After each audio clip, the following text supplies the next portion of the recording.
menjelaskan mengenai proyek akhir mata kuliah kepemimpinan dan manajemen organisasi yang diampu oleh Bapak Zul Indra, ST MSc.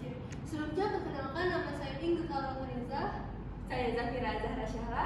Saya Amelia Safitri. Saya Febri Nadine. Dan di sini kami akan langsung mulai ke materi pertama yang akan dijelaskan oleh Amelia Safitri. Kepada Amel dipersilahkan. Baiklah, selanjutnya saya akan menjelaskan mengenai kenapa proyek ini dikerjakan. Proyek ini dikerjakan karena meningkatnya kebutuhan siswa akan layanan bimbingan belajar yang fleksibel di tengah padatnya aktivitas akademik dan non-akademik. Dengan jam belajar sekolah yang panjang, tugas kelompok, serta keterlibatan dalam organisasi dan kegiatan ekstrakurikuler, banyak siswa mengalami kesulitan dalam mengatur waktu untuk fokus pada peningkatan prestasi akademik. Oleh karena itu, diperlukan sebuah solusi yang mampu menyesuaikan proses pembelajaran dengan jadwal siswa yang dinamis. Melalui pengembangan aplikasi guru fleksibel ini, kami berupaya menyediakan layanan pendidikan yang praktis, mudah diakses, dan terjangkau, sehingga siswa dapat memperoleh dukungan belajar kapanpun dibutuhkan tanpa mengganggu aktivitas lainnya. Kita masuk pada analisis SWOT di bisnis kami. Pertama ada strength atau kekuatan. Kekuatan dari bisnis kami yang pertama adalah fleksibilitas. Aplikasi memungkinkan siswa memanggil guru les kapanpun dari mana saja, berbeda dari sistem les konvensional yang terikat jadwal. Yang kedua, pemilihan guru dan mata pelajaran sesuai kebutuhan. Siswa dapat memilih guru, waktu, dan mata pelajaran secara mandiri, memberi personalisasi yang tinggi. Yang ketiga ada harga terjangkau. Proyek ini dirancang agar semua siswa dari berbagai latar belakang dapat mengakses les yang berkualitas. Nah, selanjutnya ada yang keempat, yaitu solusi masalah yang benar-benar ada. Latar belakang proyek ini berasal dari masalah nyata, yaitu siswa kesulitan mengatur waktu karena kegiatan yang padat seperti jam pelajaran panjang, organisasi, tugas kelompok, dan ekskul. Yang kelima ada meningkatkan efisiensi dan efektivitas belajar. Dengan guru on demand, siswa bisa belajar tepat saat mereka membutuhkannya. Selanjutnya ada weakness atau kelemahan. Kelemahan dari bisnis kami ini adalah yang pertama, ketergantungan pada teknologi dan internet.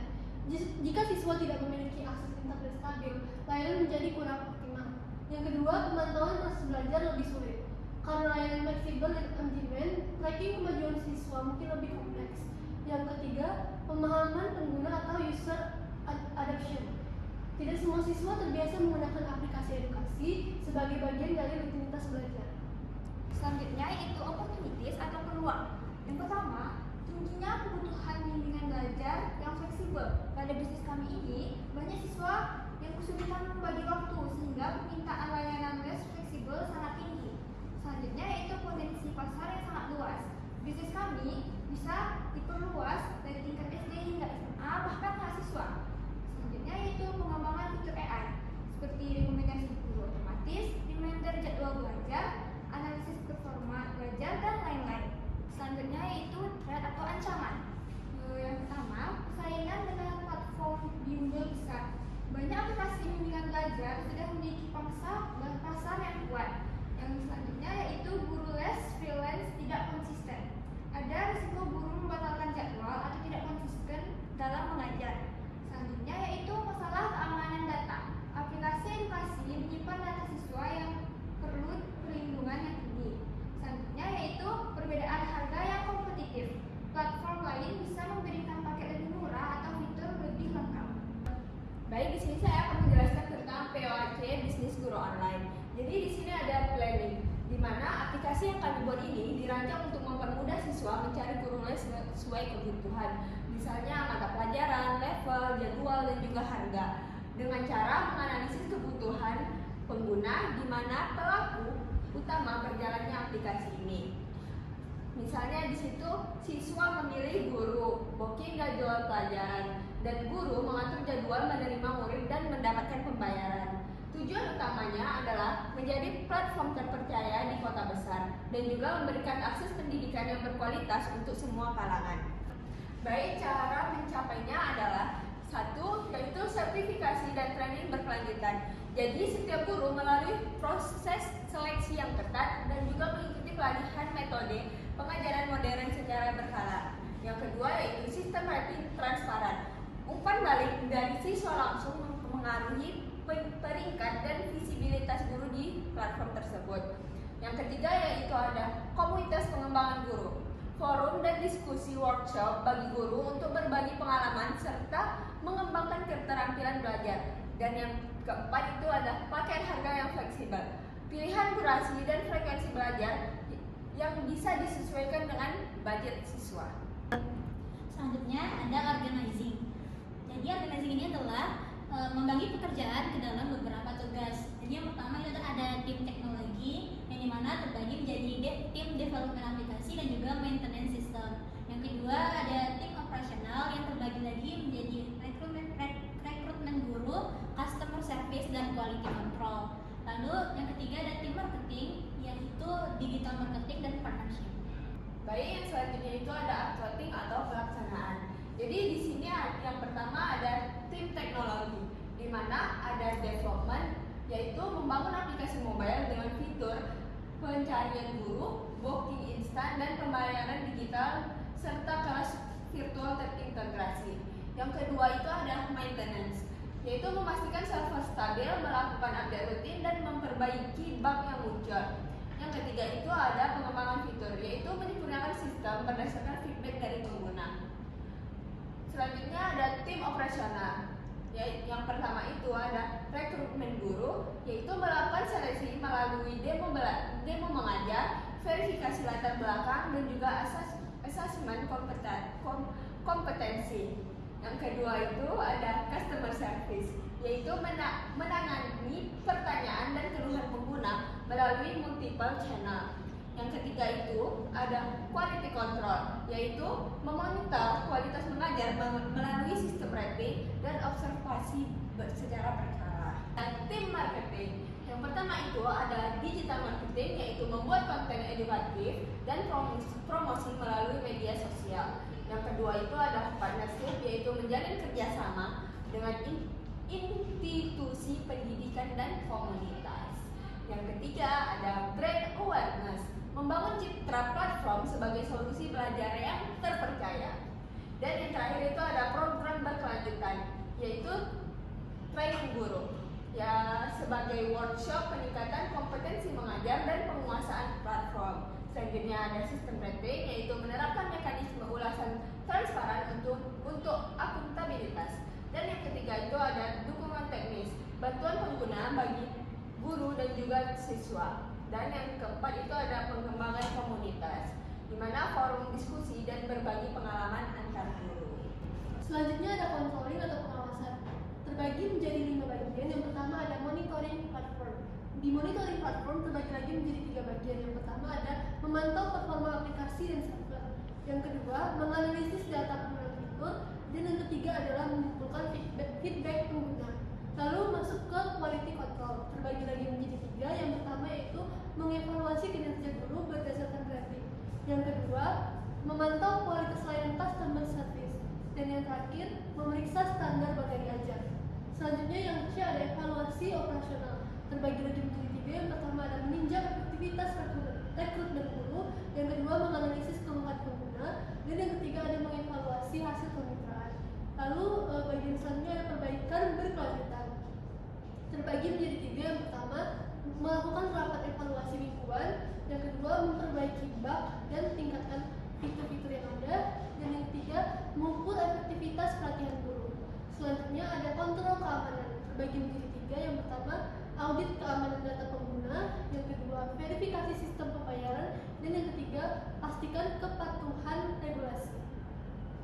Baik, di sini saya akan menjelaskan mengenai identifying tasks dan gancar dari bisnis kami, yaitu bisnis Guru Les. Yang pertama ada planning dan research. Planning dan research kami lakukan selama 42 hari, mulai dari tanggal 1 Januari 2025 hingga 12 Februari 2025. Dan aktivitas ini dikerjakan oleh Ingrid, Amel, dan Zafira. Nah, pada planning dan research terbagi menjadi 3 bagian atau 3 aktivitas. Yang pertama ada riset pasar konsumen dan kompetitor yang dikerjakan oleh Amel selama 20 hari mulai dari tanggal 1 Januari 2025 hingga 21 Januari 2025. Selanjutnya ada aktivitas menentukan fitur dan spesifikasi aplikasi.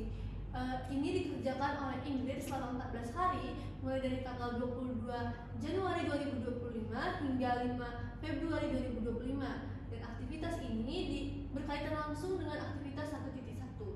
Selanjutnya ada membuat dokumen perencanaan proyek. Ini dikerjakan oleh Zafira selama 6 hari mulai dari tanggal 6 Februari 2025 hingga 12 Februari 2025 dan aktivitas ini berkaitan langsung dengan aktivitas 1.2. Selanjutnya ada desain dan development. Ini dikerjakan oleh Zafira, Ingrid, Febri, dan Amel selama 102 hari mulai dari tanggal 13 Februari 2025 hingga 26 Mei 2025 dan aktivitas ini berkaitan langsung dengan aktivitas 1.3. Selanjutnya pada desain dan development terbagi menjadi 4 aktivitas lagi.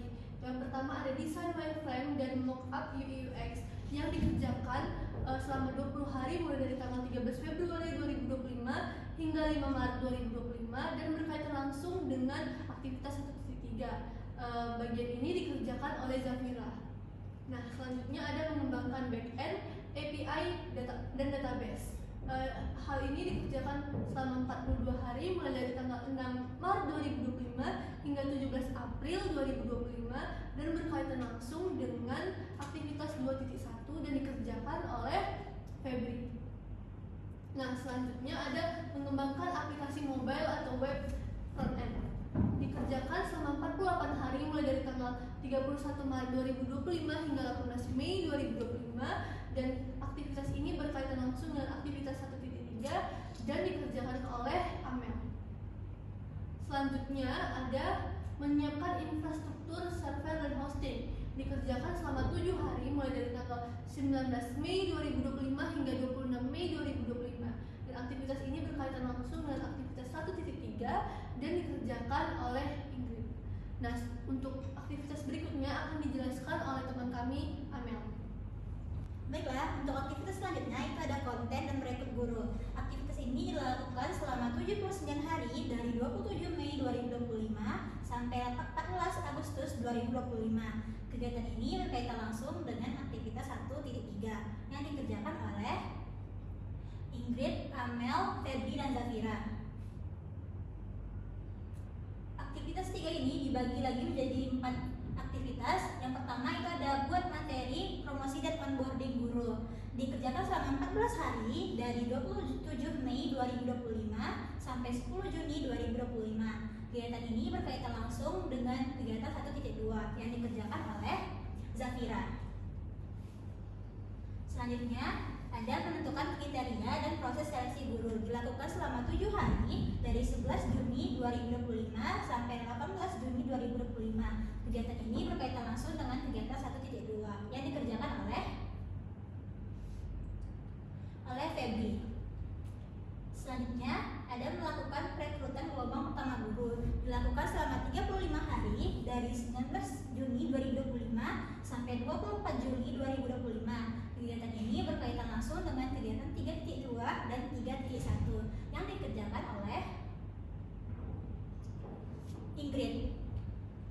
Selanjutnya ada kegiatan melakukan training dan verifikasi dokumen guru. Dilakukan selama 20 hari dari 25 Juli 2025 sampai 14 Agustus 2025. Kegiatan ini berkaitan langsung dengan kegiatan 3.3 yang dikerjakan oleh Amel. Selanjutnya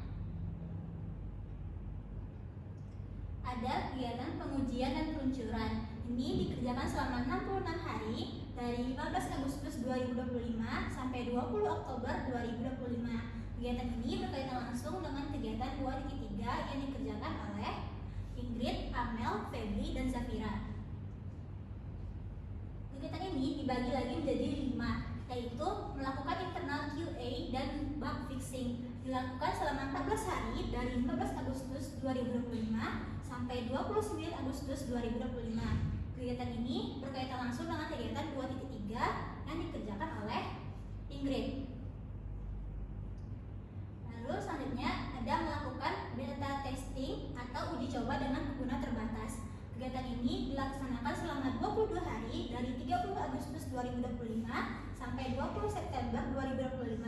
Kegiatan ini berkaitan langsung dengan kegiatan 4.1 dan 3.4 yang dikerjakan oleh Amel. Selanjutnya ada kegiatan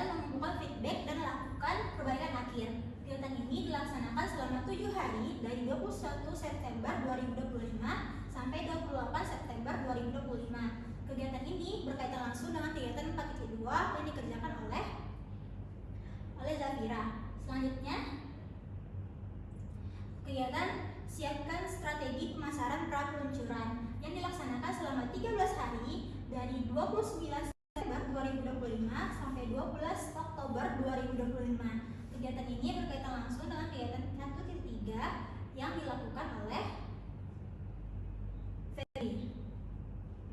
Selanjutnya ada kegiatan yang terakhir, itu ada peluncuran resmi atau launch, dilaksanakan selama 7 hari dari 13 Oktober 2025 sampai 20 Oktober 2025. Kegiatan ini berkaitan langsung dengan kegiatan 4.3 dan 4.4 dilakukan oleh Ingrid, Amel, Febri, dan Zafira.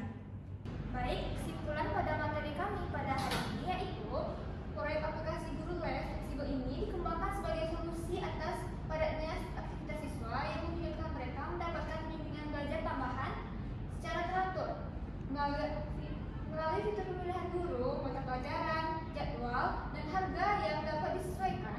Aplikasi ini menawarkan layanan belajar yang lebih personal, praktis, dan terjangkau. Analisis SWOT menunjukkan bahwa proyek memiliki kekuatan pada fleksibilitas layanan dan besarnya peluang pasar, namun tetap menghadapi tantangan seperti ketergantungan pada teknologi dan persaingan dengan platform bimbingan belajar yang besar. Dengan penerapan PUAJ meliputi perencanaan yang jelas, pengorganisasian tim teknologi, operasional, dan marketing, pelaksanaan melalui training, serta sistem rating, hingga pengendalian kualitas dan keamanan data. Proyek ini dirancang untuk menjadi platform edukasi yang terpercaya, efektif, dan berkelanjutan bagi siswa di berbagai tingkat pendidikan. Presentasi dari kelompok kami akhiri. Assalamualaikum warahmatullahi wabarakatuh.